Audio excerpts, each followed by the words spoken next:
Good evening, ladies and gentlemen. I thank you for coming out tonight. I am a 24-year resident and have been married for 22 years.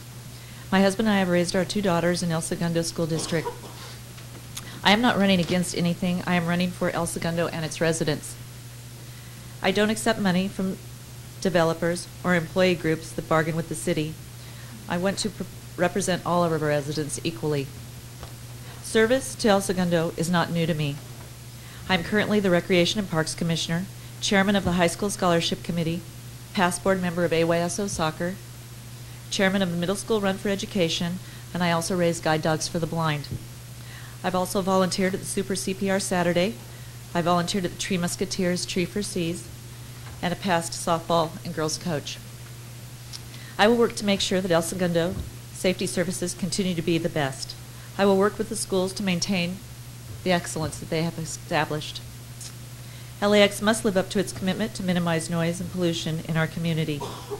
Our seniors' needs are as important as sports programs and schools, and we must balance the future with respect for those that have built our community. I will work for an assisted living facility so our seniors can live in El Segundo with dignity.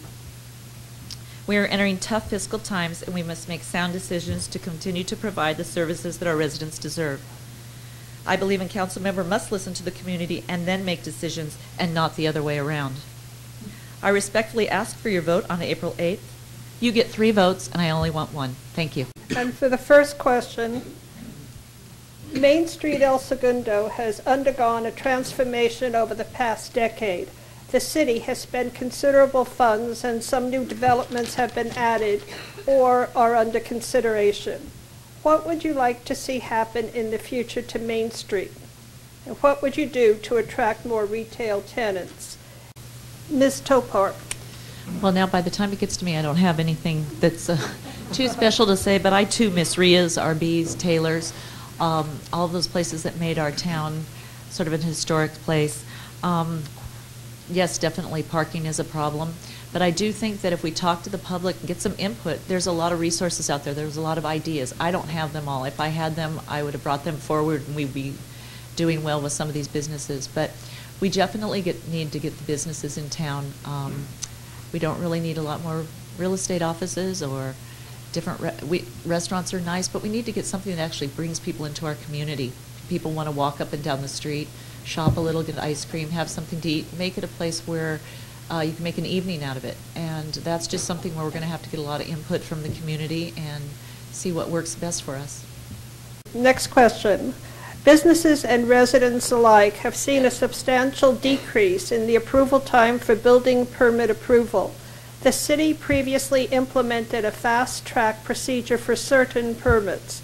Recently, local businesses have become concerned that this is no longer the case.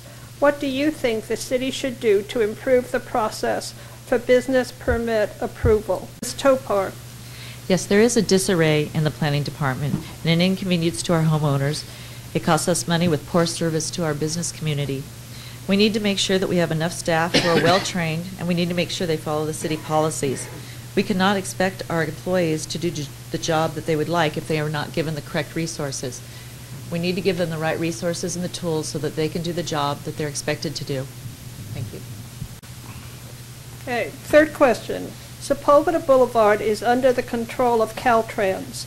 This can cause significant delays in making road improvements for businesses that front this street. A good example of this is street improvements at Plaza El Segundo. Some cities have implemented or are in the process of considering a takeover of their portion of Sepulveda or PCH. What is your opinion on this? Thank you. Ms. Topar. I would have to agree with Jacobson, Burns, and Bush. I think that there's not a whole lot to say after that, but I definitely agree that it's a problem. It's not something that we want to take over, the financial burden of this, and we will just have to find some way to work out an agreement that works well with our businesses and our community. The next question. The city's aquatics task force reviewed the current state of aquatics facilities in El Segundo and recommended a replacement pool or reconstruction of the plunge. They also looked at upgrades to the smaller community pools. Plaza El Segundo donated $1.5 million toward improvements. What would you like to see done to improve the aquatics facilities in El Segundo? Ms. Topar. Yes, this is a controversial issue in our town, and I feel that being on the task force for a while that we had a lot of different discussion on this, but I think that the one that seems to be coming into place right now is the possibility of keeping the pool where it is and putting the money into it, either by building an outdoor pool in the same place or an indoor pool, whatever the public decides. But you can't make this decision without a lot of input from the city. But it seems that we're just putting good after bad money into this. It's just, there's so many things wrong with the pool. It's just an old thing, but I hate to get rid of the beautiful facade. If we could somehow have a joint use agreement with the school where we could get 30, 40 feet back or to the side and keep the school, keep the pool in the same place, I think that that would work well. But that is not going to be a decision that's made without a lot of input with the community. But I do not feel that we really need to have the two pools in the town. I think just we need to fix the one that we have and make it a nice pool. Next question. If you are elected or re-elected, what is the single most important city council action you will try to bring about and why? Ms. Topar. Yes, I think to me one of the most important things is getting the community back into the decision planning. I feel that a lot of times the decisions are made behind closed doors and then the community is consulted afterwards when the answers or the decisions have already been made. And I think that bringing the community back into the decision making is a thing that we have to do. We don't want to have dissension between the council and the citizens, and input is just so important. We've done it in a couple things when we were going to develop that walking space in the back on the west side of town, or on the west side of town, and when we got the input, 85% of the community was not for that. And so it was good, so we stopped it. Why would you go on? If 80% of your community doesn't want to do it, then why would you do it? It's just common sense. If the people are for it and it works, you do it. If it's not going to work and the majority don't want it, then you don't. It doesn't seem like it's really that hard to get the people involved, but we can't do it by intimidation.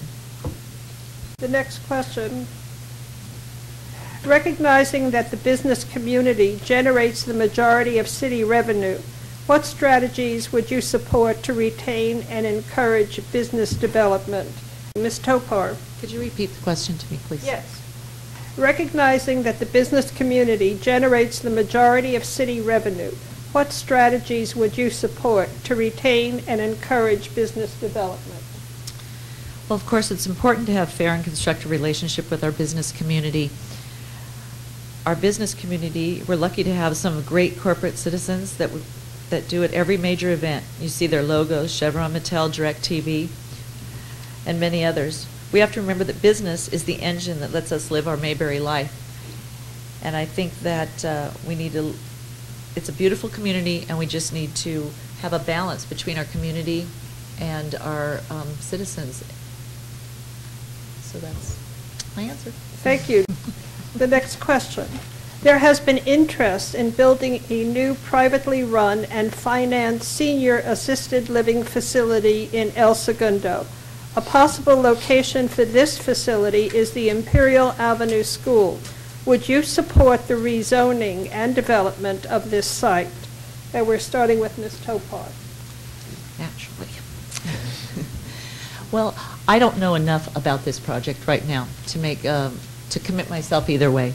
But I do believe that once I have all the facts, and I would get all the facts before making any kind of a decision, I would also guarantee that I will listen to the community before I make a decision. So I will not come into this with my eyes wide open and have a good feel of what everyone else wants.